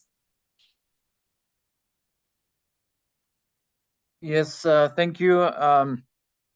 Actually, I already responded most of the questions that were relevant to interim secretariat, and also as refers to different provisions in the decision, cover decision on the operationalization of the fund, but also on the governing instrument. For this particular question, I would say that at the moment, as the board is yet to adopt relevant policies with respect to access and to operations of the fund, I would not preempt, of course, any of the board decisions in that respect, including on the specific issue that was mentioned. And including also with the question on capacity building in general, again, without preempting the work of the Santiago network, but I think this is something that potentially Santiago network, that also one of its mandates to provide technical assistance on this on the matter of loss and damage, I believe could be also able to support countries on this. Yeah, I think I'll stop here. And of course, if other distinguished panelists would like to add anything, kindly also asking them to do so. Thank you, Alisher. So is there anybody who would like to speak to this question? Yeah, Mimamsha, yeah, if I may come for a minute. Yeah, capacity building, yes. This is, I think, the first priority from the global south, in fact, from the developing countries, the LDCs, even the need is much more than even climate finance. Because as a negotiator and also as a researcher, I always argue that climate finance or loss and damage money can do something good if on the ground we have the adequate capacity, both at the ground level, at the community level, as well as the national level. And that is where capacity building is extremely important. And capacity building spans starting from raising awareness up to developing expertise. But here for loss and damage, we need to build capacity on action research. Together with with the local communities, we need to do research, what kind of losses and damages they face, because the conceptualization of loss and damage is a little still fuzzy. So we need to understand on the ground, based on action research, that where they meet adaptation limits and where loss and damage starts. And based on these, we can only devise instruments for addressing. And that is where capacity building for awareness raising, for action research based, working with community, this is extremely important. And ICAD, our center, is dedicated to doing that. For the Professor Selim was a very, very active initiator of these action-based, locally led capacity building initiatives. And we are continuing to do that. Thank you. Thank you, Professor Mizan. Thank you. Can I? Yes, Ambassador Adam. Yeah, thank you very much for the questions. I think those are very, very useful. And in terms of capacity building support, I do agree with Alicia that the board will discuss further about how to address this issue by inviting other entities like Santiago Network issues, because Santiago Network is there for providing technical assistance. So that will be one of the options. But in fact, I do agree with Professor Mizan that capacity building will be critically important. But how to get financial support from the Loss and Damage Fund? For us, Loss and Damage Fund is mainly focusing on addressing the real loss and damage from both slow onset events and also stream weather events, both economic and also non-economic loss and damage. So in fact, the countries need to, let's say, clarify the rationale behind their ask for the capacity building. And in fact, in terms of second question, whether this fund will be also utilized for addressing chemical pollution, I think that's also a critical issue to be discussed. But loss and damage fund is mainly focusing on addressing losses and damage arising from the impact of climate change. So if chemical pollutions are related to climate change issues, and then in fact we need to think about this. But of course, the board will discuss further about internal policy on these issues. But mainly, I could say that loss and damage fund is there for addressing real loss and damage caused by the impact of climate change. I didn't hear the third question, but those are my answers for the second and the first question. Thank you very much, Cindy. Thank you, Ambassador. Do we have any other speakers who would like to answer the question? Okay, well, then we move on to another question. Actually, that was just one question. We have another question from the audience, and we have this very interesting question from someone from Nepal who mentioned that they have decided to allocate funds to infrastructure development in the name of loss and damage. So the question is, how could governments operationalize the fund through policy level documents or standard operating procedures to ensure its effective utilization? Would anyone like to address? Yes. Thank you very much. I think this question also very pertinent to be discussed. But again, in terms of clarity around infrastructure, whether this infrastructure loss and damage are coming from the impact of climate change or from earthquake, we need to make some sort of differentiation among them. So if infrastructure loss and damage are caused by the impact of climate change, and then they need to clarify when they communicate their respective, let's say, needs, their respective needs to be communicated to the board and also the secretariat. But in terms of operational procedural issues, I think that will be depending on the national circumstances for each of the developing countries. I think that will be useful. But in terms of trigger points very important. This is how to communicate. So once the infrastructure have been damaged or let's say lost because of extreme weather events, and they can communicate this urgently to the board and also the secretariat to provide financial addition to those. If this is caused by the slow onset events, and programmatic approach will be taking place. I also mentioned about this. Thank you very much. Thank you, Ambassador. And I would like to use this opportunity to also ask the same question to Daniel, given he touched a little bit on the standard operating procedures and the frameworks and guidelines that the country, that Fiji has in place. So Daniel, would you like to share your insights here? Yeah, thank you. So as I understand it, there's decision in Nepal to utilize the loss and damage fund specifically for infrastructure loss, if that's the way to understand that.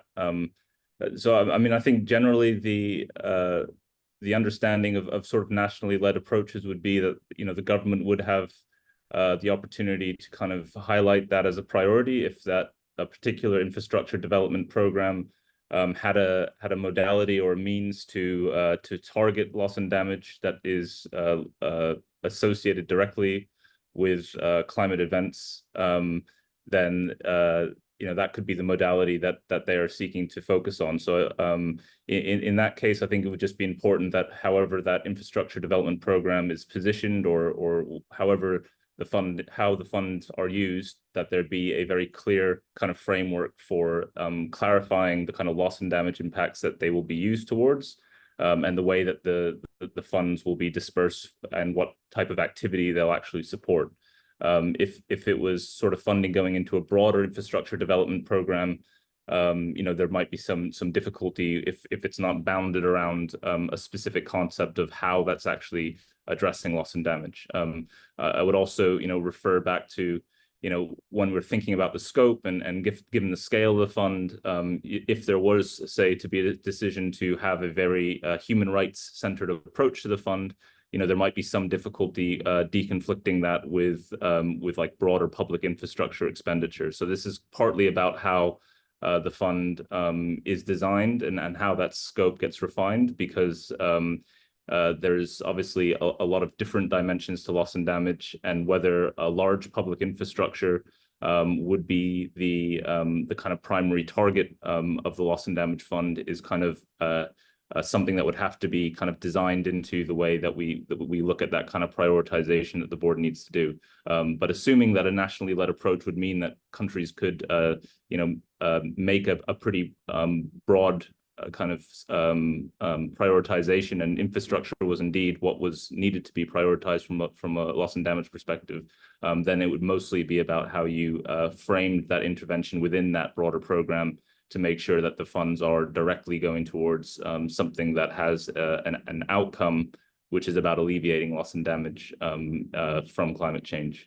So I think these are difficult questions. And the previous question where it's talking about different issues and that there's different drivers of loss and damage, this is a critical issue as well. There's loss and damage that can be primarily attributed to localized factors, and loss and climate change could just be the sort of tipping point that moves that issue into a critical stage. And the board would need to discuss whether there needs to be a policy where the funding goes towards issues where the primary driver is climate change, or if there's some sort of hybrid way where you could kind of look at situations where there's multiple different factors, such as you know, governance issues as well as climate change factors, and how the fund would then address the fact that the loss and damage arises from multiple challenges. So these are very important questions, and the type of questions that the board will need to consider. Thanks. Thank you, Daniel. What an interesting exchange. So given the interest of time, I would like to now move on to our next segment, which is almost the closing segment. But before closing, we would like to do a short Mentimeter poll again. And I would like to invite all of you to join this Mentimeter. So could we have the slide on the screen, please, Anna? Okay, please visit menti.com and use the code provided, or you may also go to the QR code and answer some of the questions.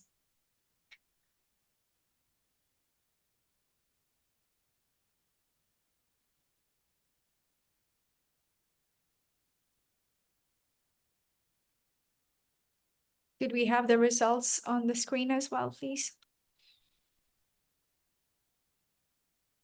All right, so we've asked if the webinar has enhanced your understanding on the fund operational arrangements, and if it has unpacked the perceived impacts, outcomes, timeframe, and access for the fund. And here we see that the response is 3.1 to 3.3, which means that the participants somewhat agree and strongly agree, somewhere in between. So this is really good to hear.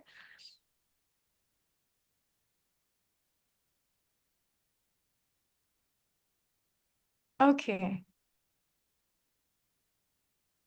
Thank you for that. Should we move to next question now? And we've also asked if the webinar has provided policy perspectives for operationalizing the fund, and has also identified challenges and potential solutions for effectively operationalizing the fund. And here as well, we see that the participants have agreed to it. So this is wonderful. All right. Thank you so much for joining the Menti poll. And before we formally close, I would just like to call on Ms. Julie Amoroso-Garbin, the regional lead for UNFCCC Regional Collaboration Center in Asia Pacific, to provide us with a quick session summary and synthesis.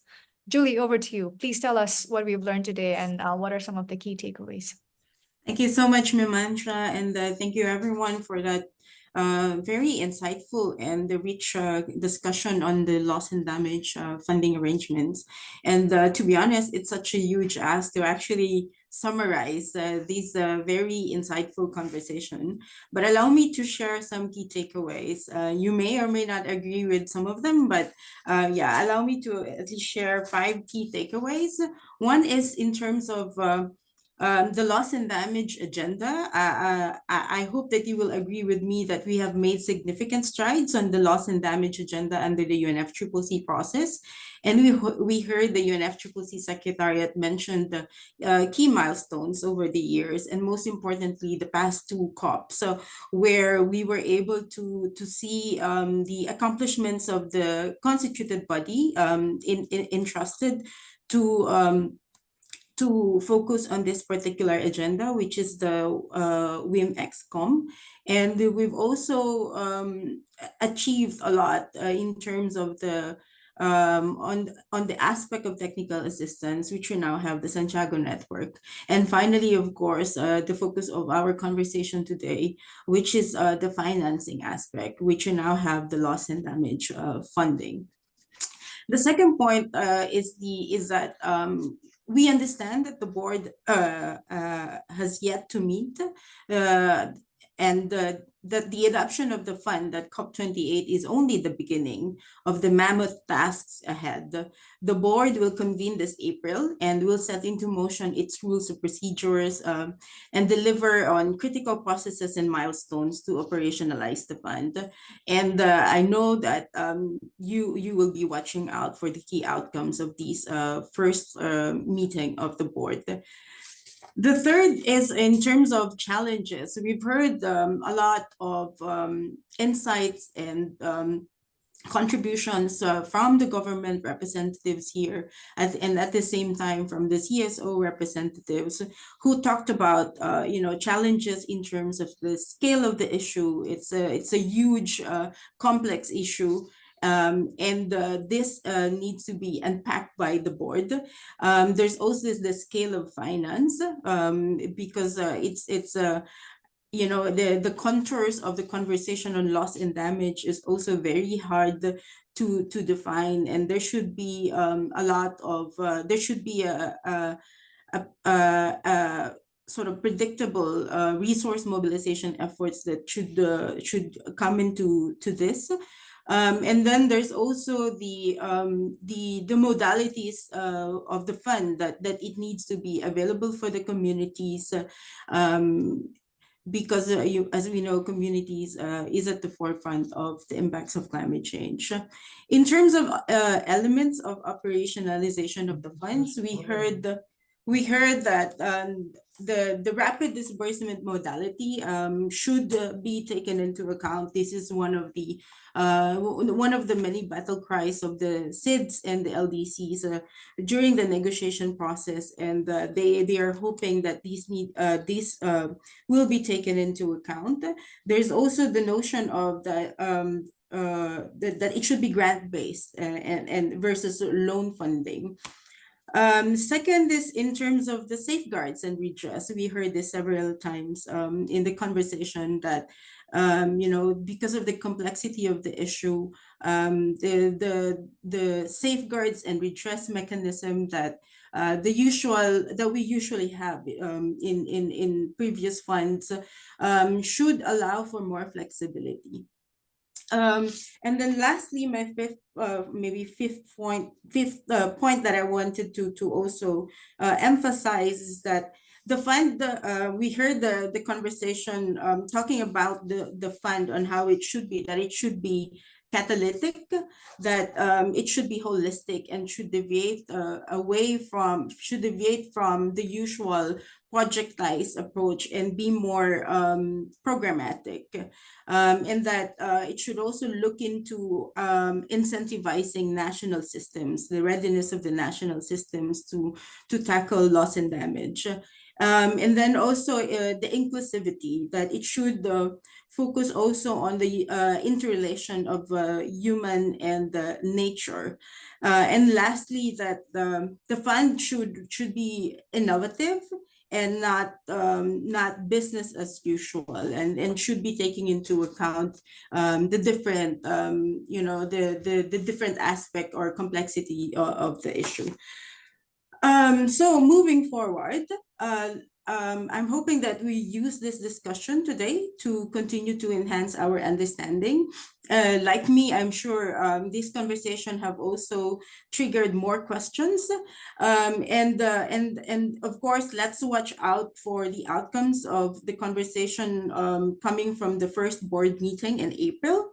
And lastly, the summary of this report will be shared by APAN, and we will provide a more detailed highlights of this webinar.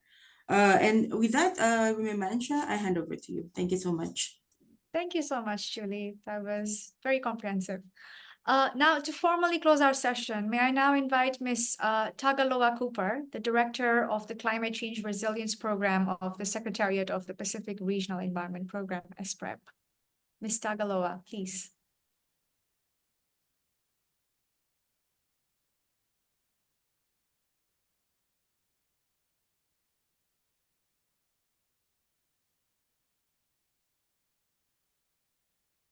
Are you there, Ms. Tagaloa?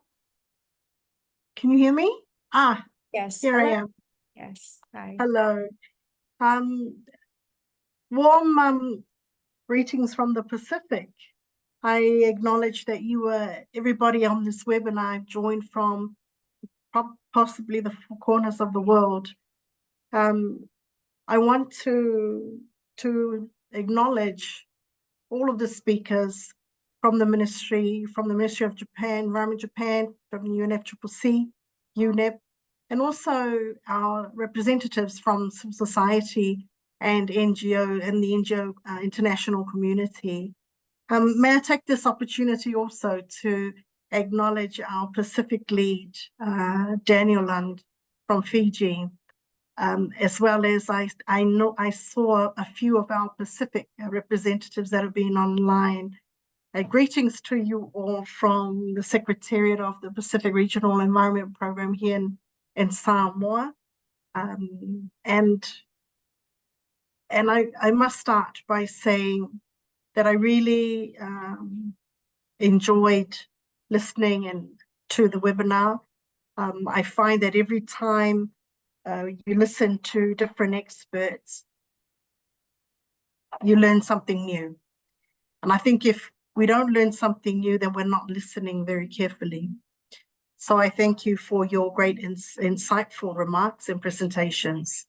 In listening to all of the speakers and also looking at some of the questions online, I reflected that whilst a lot of progress has been made by our dedicated advocates that have been working towards the operationalization of the Loss and Damage Fund, it occurred to me that there is so much more work that needs to be done. And the journey to realizing the operationalization of this fund is a journey, colleagues, that requires everybody to be working towards the same goals. Colleagues, the subject of loss and damage has continuously been a priority for our Pacific region. It has been so for over 30 years.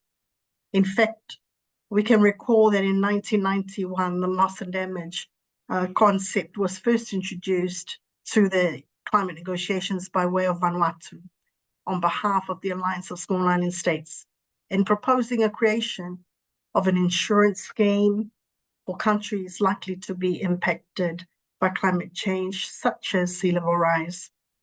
It has been a mammoth journey, to say the least. It has taken us as a global family 3 decades to be here, for the concept to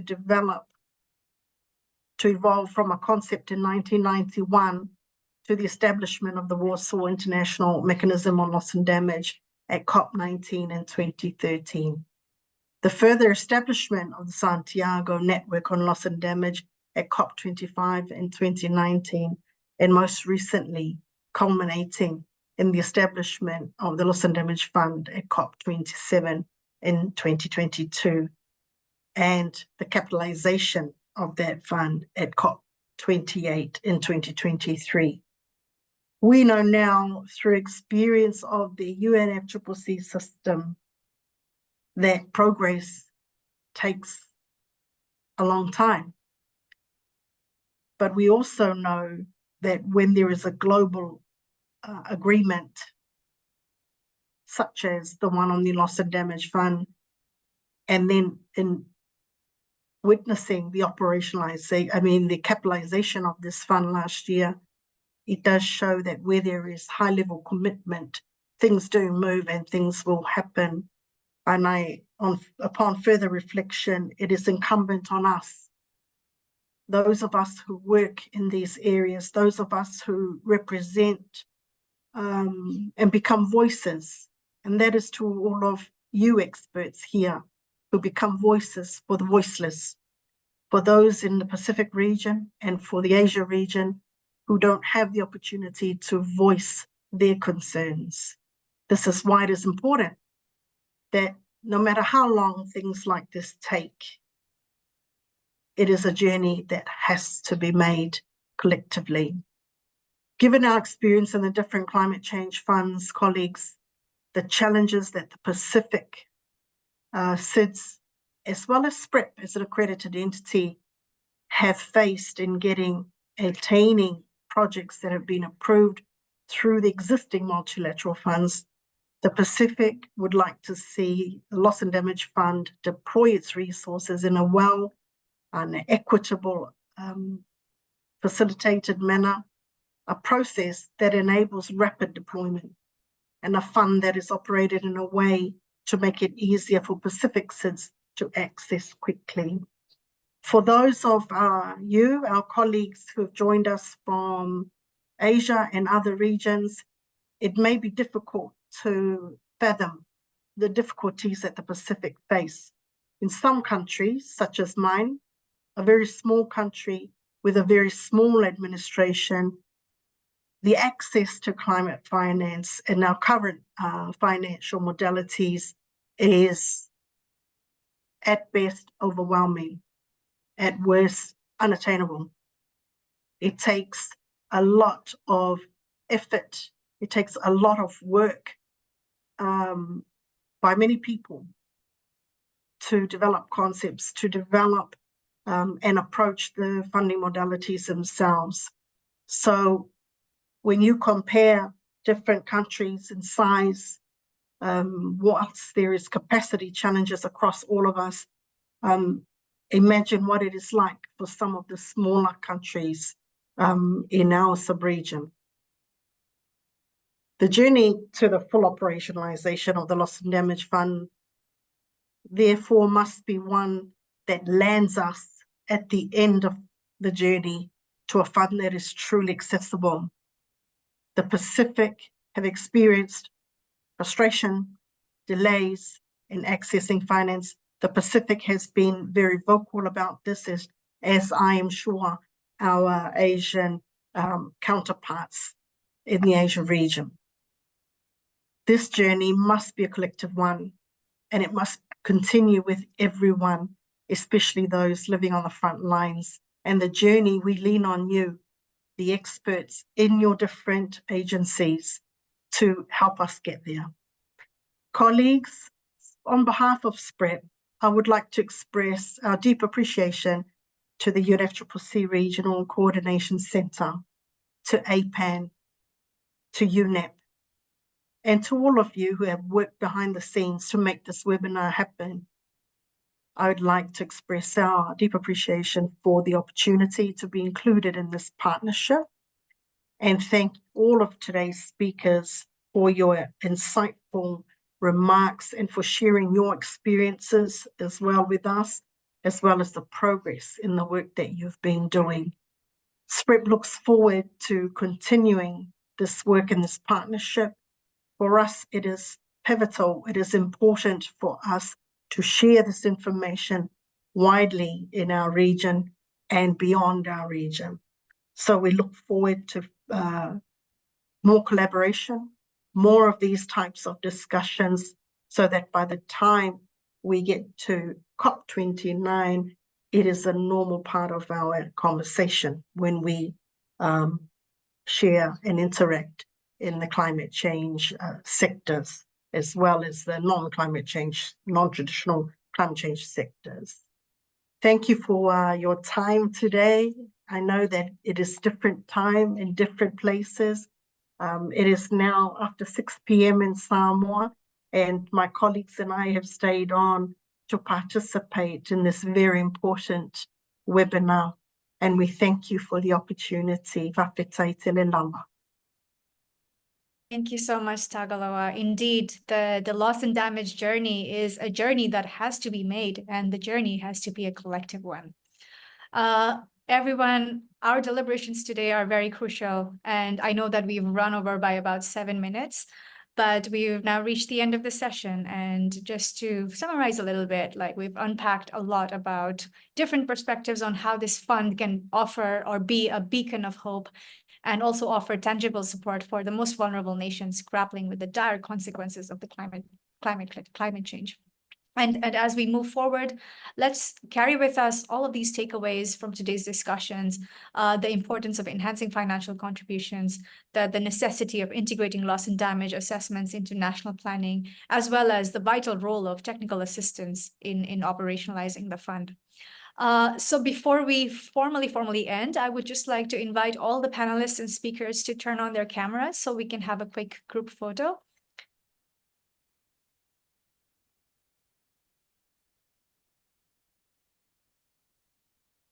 Please let me know once it's done.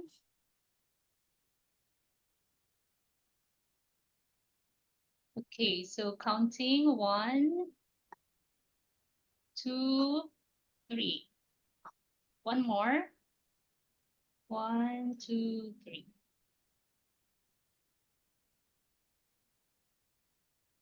Get it, Panjali? Thank you so much, Vanessa. Thank you. Thank you, everybody, for joining. And we hope to see you in the next webinar in June that is going to focus on global goal on adaptation. Bye. Thank you very much, and bye-bye. You. Thank you. Bye-bye, everyone. Thank you.